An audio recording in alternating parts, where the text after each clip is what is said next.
Hello everyone, and welcome to my General Hospital official channel. I hope everyone is having a wonderful day. Before we begin, please hit the subscribe button and give this video a thumbs up. The quality of the light in the room was the first thing Tracy Quartermaine registered, a cold, gray pallor that seeped around the edges of the heavy velvet drapes. It wasn't the gentle hue of a cloudy dawn or the soft dimness of evening, it was the sterile, unforgiving light of a truth she was not yet ready to face. Her head throbbed with a dull, persistent ache, a remnant of the chaos that had shattered the previous night, a night that had begun with the promise of vindication and had ended in a maelstrom of violence and confusion. She shifted on the silk settee, her body feeling both leaden and fragile, as if a single wrong move might cause her to splinter into 1,000 unrecognizable pieces. Downstairs, the great house of Windermere was quiet, a forced, unnatural silence that felt more ominous than any clamor. It was the quiet of a fortress under siege, the quiet of held breaths and whispered fears. Somewhere in the labyrinth of stone and history, her son, Dylan, was likely being tended to, his own ordeal a fresh wound on the family's collective psyche. And somewhere, too, was Nicholas Cassadine, the master of this dark domain, a man whose own soul seemed to be a battleground for the legacies of his ancestors. But Tracy's thoughts, sharp and terrified, were not for Nicholas or even entirely for Dylan in that moment. They were spiraling around one person, a fixed point of both comfort and escalating dread, her brother, Ronnie. Ronnie had always been her anchor in the turbulent Quartermaine sea. While others, her father Edward, her brothers Alan and Ned, even her late sister-in-law Monica, had been swept up in the currents of power, money, and dramatic entanglements, Ronnie had been different. He was quieter, steadier. He was the one who'd bring her a cup of tea after a blistering argument with Edward, the one who remembered her birthday when the others were too preoccupied with corporate takeovers. He wasn't weak, far from it, there was a quiet strength in him, a resilience that Tracy had always admired and, if she were honest, relied upon.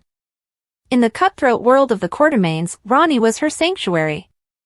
The events of the previous night replayed in her mind in jagged, disjointed fragments. The confrontation at the Metro Court. The shocking revelation that had turned the entire town on its head. The scramble, the panic.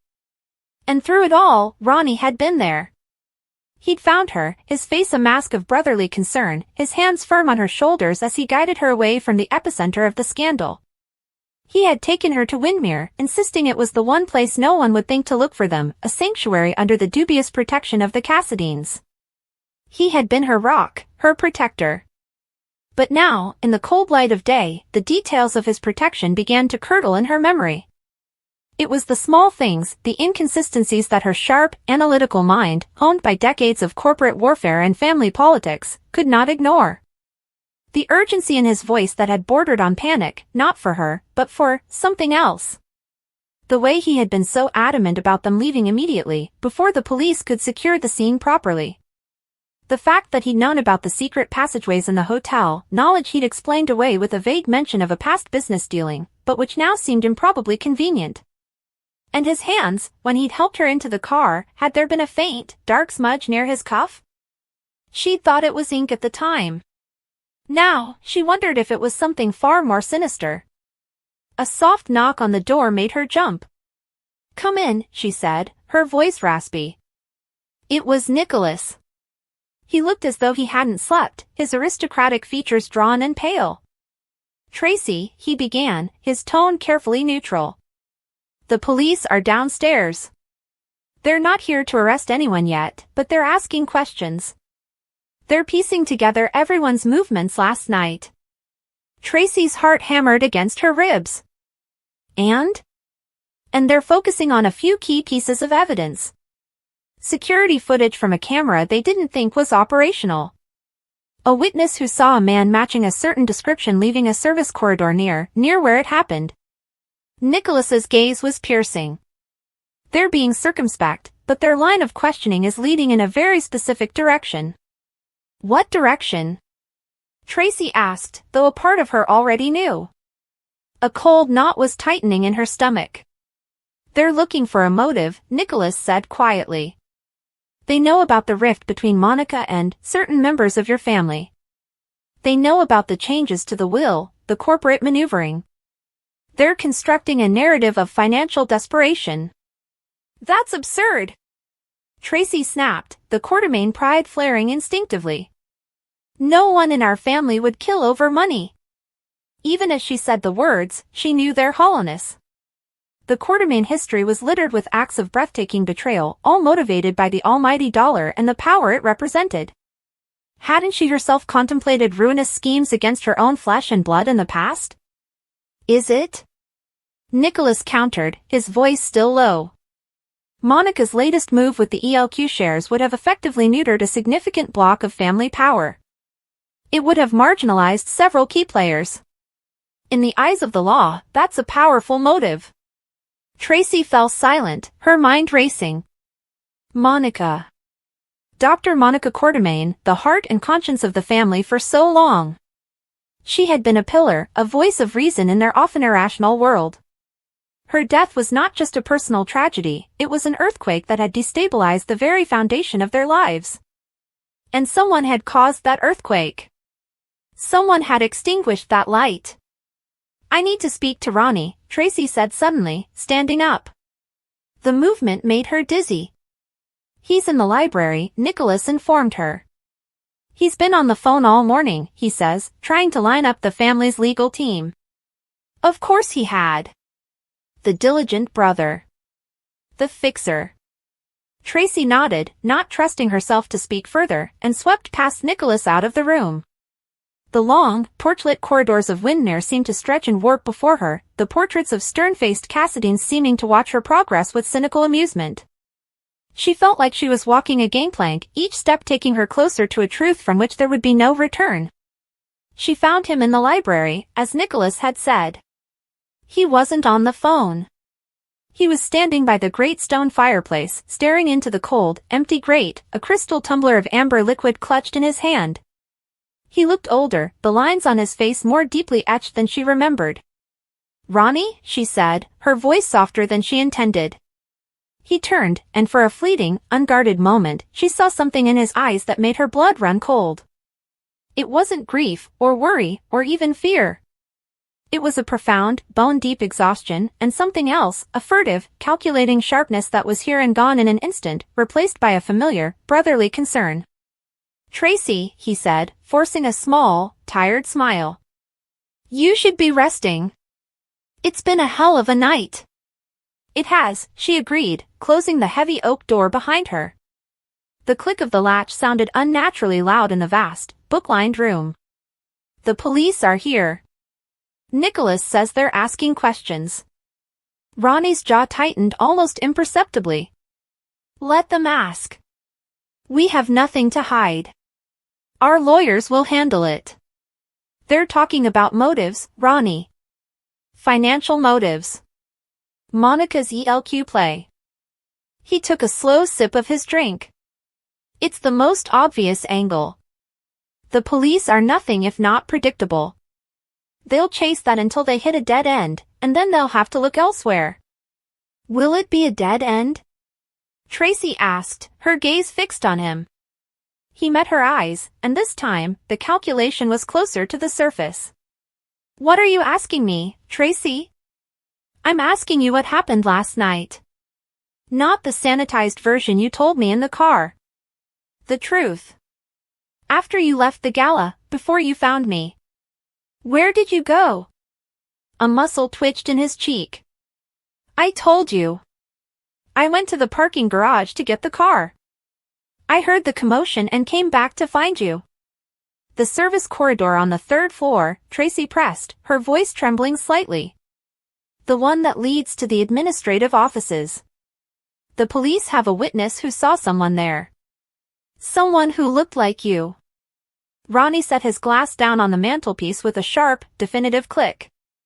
There are a lot of men in tuxedos in a hotel during a black tie event, Tracy. It's circumstantial. Is it? She whispered, the pieces clicking into place with a horrifying, internal finality. The panic, the urgency, the knowledge of the hotel's layout, the smudge on his cuff. It wasn't just a collection of oddities anymore, it was a constellation, and it was forming a picture she could no longer ignore.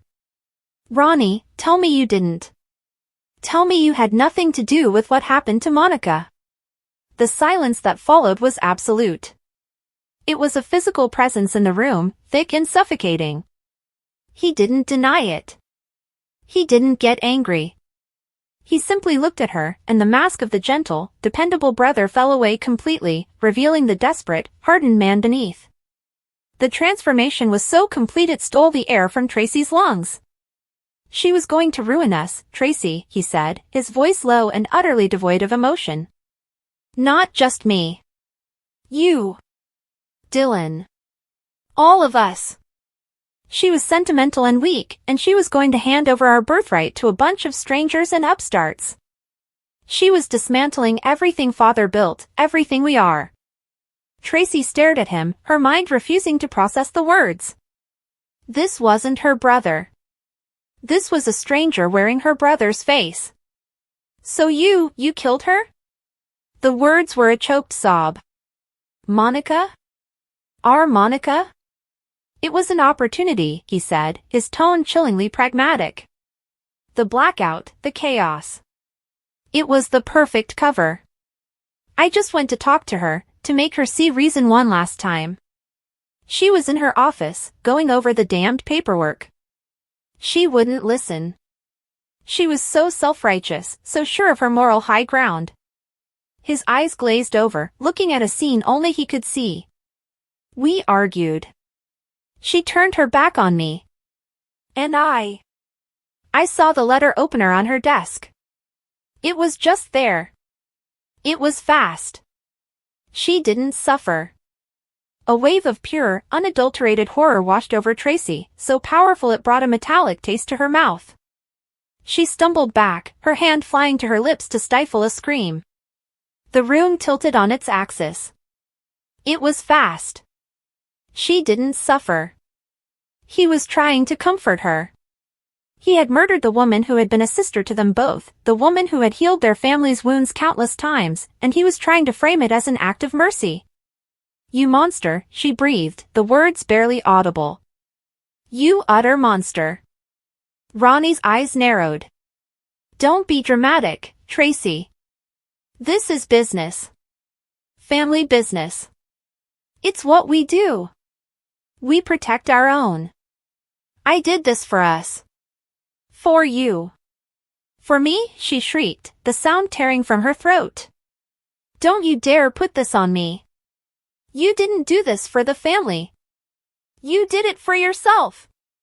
For your own greed, your own pathetic need for power. You're no better than any of the other vipers we've known. You're worse. Because you pretended to be better." His composure finally cracked. "And what would you have had me do, Tracy? Let her strip us of our power? Let her hand ELQ over to Sonny Corinthos' illegitimate get or to one of your precious, scheming nephews? We are Quartermaines. This is our legacy. I preserved it. You destroyed it," she cried, tears now streaming freely down her face.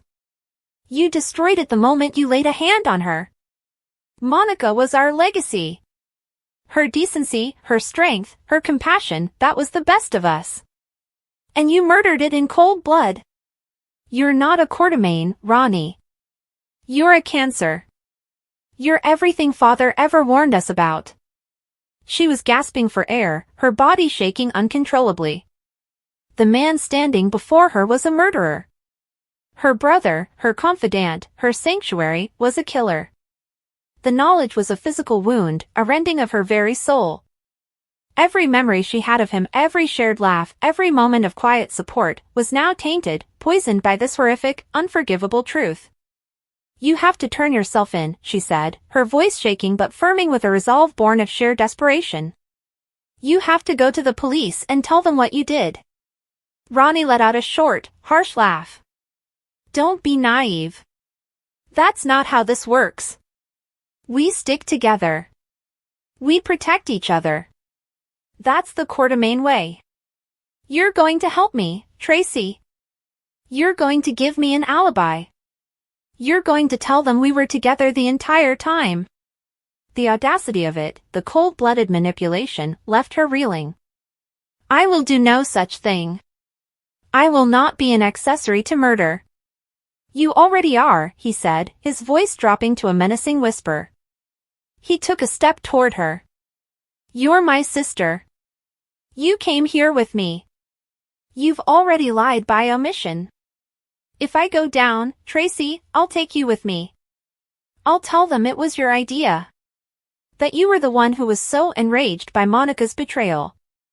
That you provided the motive, and I was just the weak-willed brother who carried out your wishes. Tracy stared at him, her blood turning to ice in her veins. He meant it. He would drag her down into the abyss with him without a second thought. The brother she loved was gone, replaced by this ruthless, terrifying stranger who would sacrifice anyone, even her, to save his own skin. They'll never believe you, she whispered, but the conviction was gone from her voice.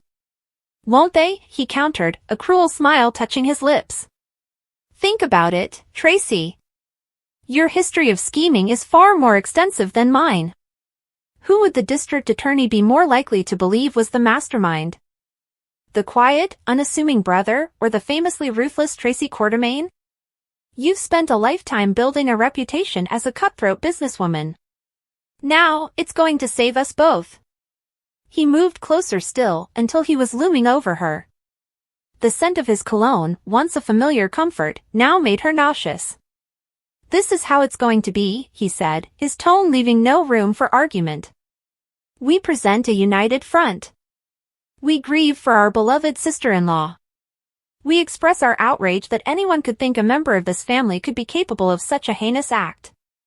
And we use every resource at our disposal to point the finger elsewhere. Do you understand me? Tracy could only stare, paralyzed by the magnitude of her predicament. To defy him was to risk her own freedom, her own life. To comply was to become his accomplice, to live the rest of her days with the blood of Monica Quartermaine on her hands, a silent partner to a monstrous crime. It was a choice between two different kinds of hell. The door to the library opened again, and Nicholas stood there, his expression unreadable. The police would like to speak with both of you now, he said, his gaze flicking from Tracy's tear-streaked face to Ronnie's composed, steely demeanor. Ronnie immediately slipped back into his role. He placed a comforting arm around Tracy's shoulders, a gesture that now felt like the coiling of a serpent. It's all right, Tracy, he said, his voice dripping with false sympathy. We'll get through this. Together. As a family. She flinched at his touch but didn't pull away. The weight of his arm was an iron shackle. She allowed him to guide her toward the door, her legs moving on autopilot. As they walked past Nicholas, she met the Cassadine Lord's eyes for a fleeting second. Did she see a flicker of understanding there? A hint of pity? Or was it just her own desperate hope for an ally in this waking nightmare? They descended the grand staircase, the eyes of the assembled police officers and family retainers upon them. Tracy felt like she was on display, a puppet in a play directed by her murderous brother. Every step was an agony. The opulent foyer of Windmere, with its vaulted ceilings and ancient tapestries, felt like a courtroom. The lead detective, a serious-faced woman with a no-nonsense air, stepped forward. Mr. and Ms. Quartermaine, thank you for your time. We just need to clarify a few details about your movements last night. Ronnie gave a gracious, somber nod. Of course, detective. We want to help in any way we can. This is a devastating tragedy for our family. Tracy stood beside him, her body rigid. She felt the pressure of his hand on her arm, a silent command.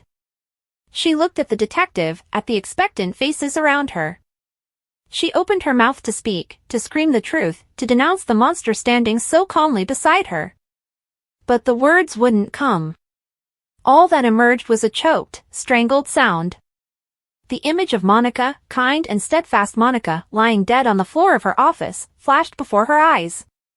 Then the image of her son, Dylan, his future. The specter of prison. The ruin of the Quartermaine name. Ronnie gave her arm a slight, reassuring squeeze. It was the most terrifying gesture she had ever experienced. Yes, detective, Tracy heard herself say, her voice a hollow echo of its usual self. We'll tell you everything we know. And in that moment, as she began to construct the lie that would shield a killer, Tracy Quartermaine died a little inside. The horror was no longer just a discovery, it had become her prison. The truth was a bomb that had detonated in the heart of her family, and she was now standing in the radioactive fallout, forced to choose between salvation and survival, knowing that whichever path she took, a part of her soul would be forever lost to the darkness her brother had unleashed. The game was afoot, and the stakes were no longer money or power, but her very humanity. And as she began to speak, weaving a tapestry of half-truths and calculated omissions, she knew that the real horror was only just beginning. Tracy Quartermaine was never one to be easily shaken. She had seen death, betrayal, and heartbreak too many times in her life to be naive anymore. But nothing, not even decades of Quartermaine chaos, could have prepared her for the sight she walked into that night. Monica's lifeless body lay on the cold marble floor of the Quartermaine mansion, the same home that had seen countless family battles and reconciliations. Tracy's heart stopped. "Monica," she whispered, her voice trembling in disbelief. She dropped to her knees beside her sister-in-law, shaking her slightly, hoping against hope that she would open her eyes and tell her it was all just one of those twisted Quartermaine misunderstandings. "Monica, wake up! This isn't funny." But Monica's stillness was the only answer. The silence that followed was suffocating. Then Tracy heard footsteps behind her, slow, deliberate, heavy. She turned around, and her eyes met Ronnie's. For a moment, she couldn't process what she was seeing. Ronnie D'Onofrio, a family acquaintance and supposed ally, stood there with an expression that sent chills down her spine. His hands were trembling, and there was something dark smeared on his sleeve, blood. "Ronnie," she breathed out, rising shakily to her feet. "What happened here? What did you do?" His jaw tightened, his eyes darting between her and Monica's body. "It wasn't supposed to happen like this," he muttered, his voice hoarse. She wouldn't listen. She kept pushing, and Tracy's breath hitched. "You killed her?" she said, her voice cracking. "You killed Monica?" Ronnie's silence was enough of an answer. He took a step back, looking panicked now, as though the gravity of what he'd done had only just hit him. Tracy's shock turned to rage. "Do you have any idea what you've done?" she snapped, tears pooling in her eyes. "Monica was the heart of this family. After everything we've been through, after all the times she saved us from falling apart, you took her away." Ronnie's breathing quickened. "It was an accident," he barked, defensively. "She came at me.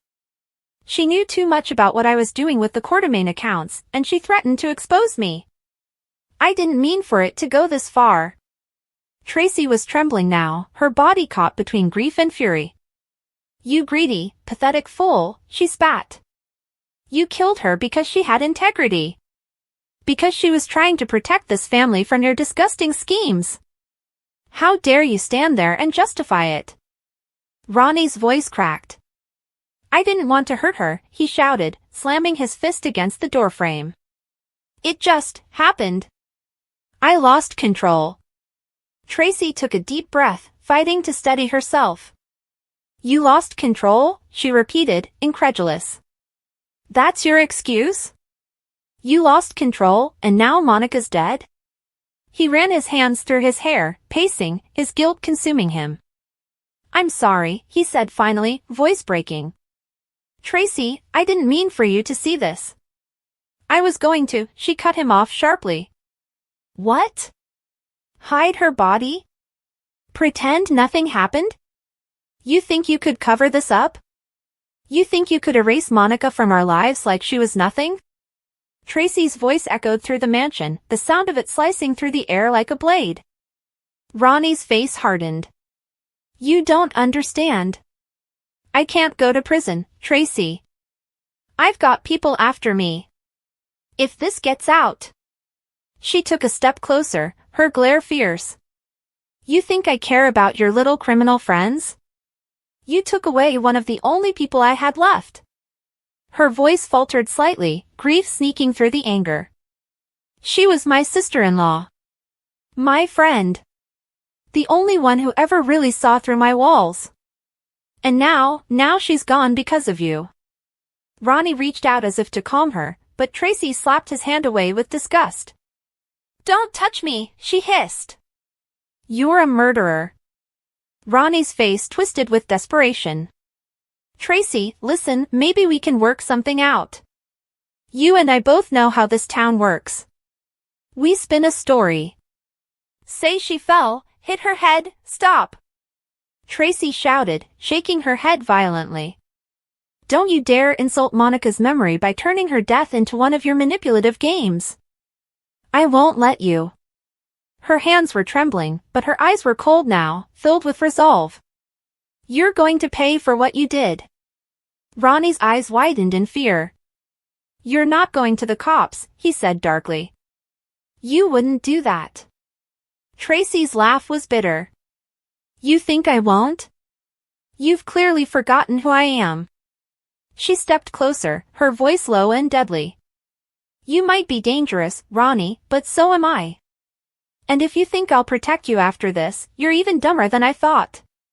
Ronnie's expression shifted, realizing she meant every word. He backed away, panic flickering across his face. Tracy, please, I can fix this. I'll turn myself in, I just need time. She shook her head. You don't deserve time. You deserve to rot for what you've done. At that moment, the front door burst open, and Detective Chase stormed in, gun drawn, with Dante close behind. Nobody move! Chase shouted. Tracy stumbled back, tears streaking down her cheeks. He killed her, she whispered hoarsely, pointing at Ronnie. He killed Monica.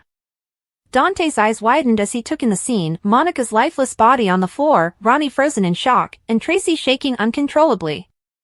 Put your hands up, Ronnie! Chase barked. No! Ronnie hesitated, looking between them, his mind racing for an escape. But there was nowhere to run. Dante moved in, cuffing him while reading his rights. Ronnie didn't resist, he just kept staring at Monica, guilt consuming every inch of him. It wasn't supposed to end like this, he murmured as Chase let him out. Tracy's knees buckled, and Dante caught her before she fell.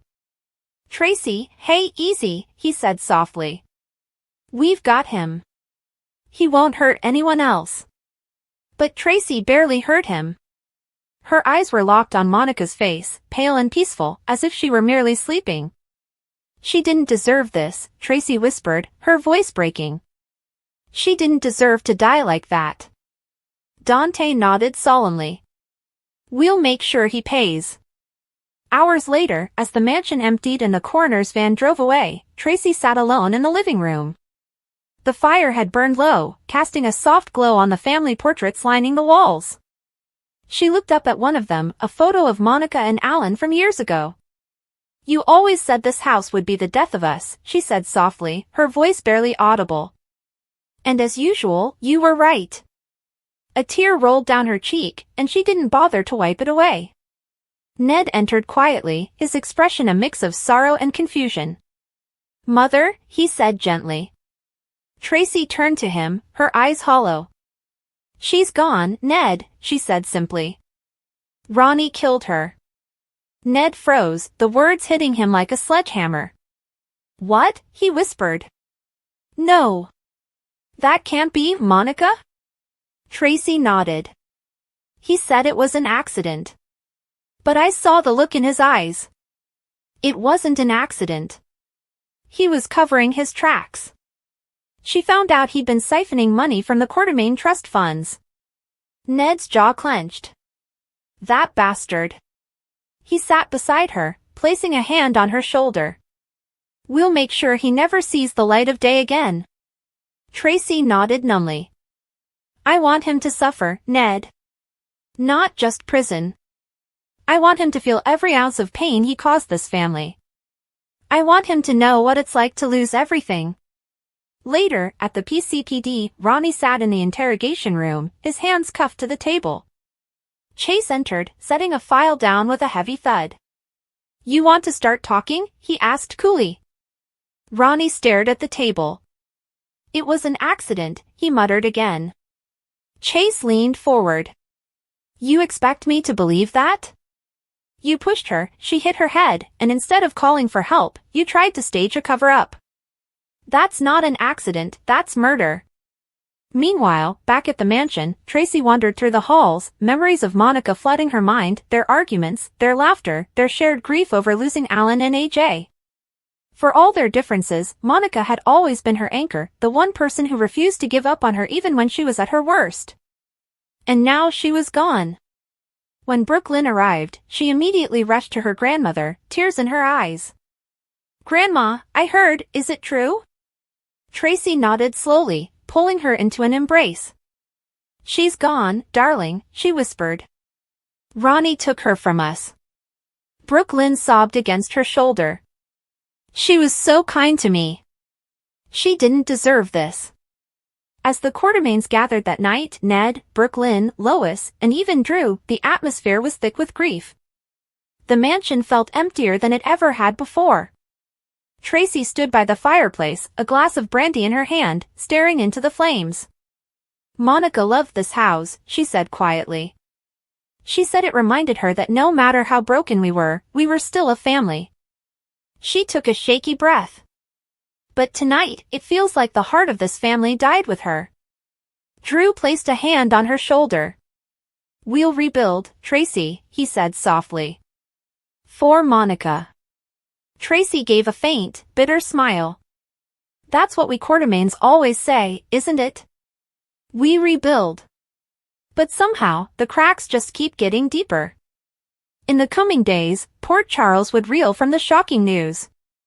The hospital staff mourned one of their finest, and the Quartermaine legacy took another tragic blow. But for Tracy, the horror of that night would never fade. Every time she closed her eyes, she saw Monica's still face, and Ronnie's blood-stained hands. And though justice would be served, Tracy knew nothing could ever truly make it right. Because no matter how many times life tore the Quartermaines apart, Monica was always the one who held them together. Now, without her, Tracy feared they might finally crumble for good. But she made a silent vow that night to protect Monica's memory, to make sure the world never forgot the woman she was, and to ensure Ronnie paid for every moment of peace he stole from them. As the fire crackled in the silence of the mansion, Tracy whispered one last time into the emptiness, "Goodbye, Monica. You deserved so much more."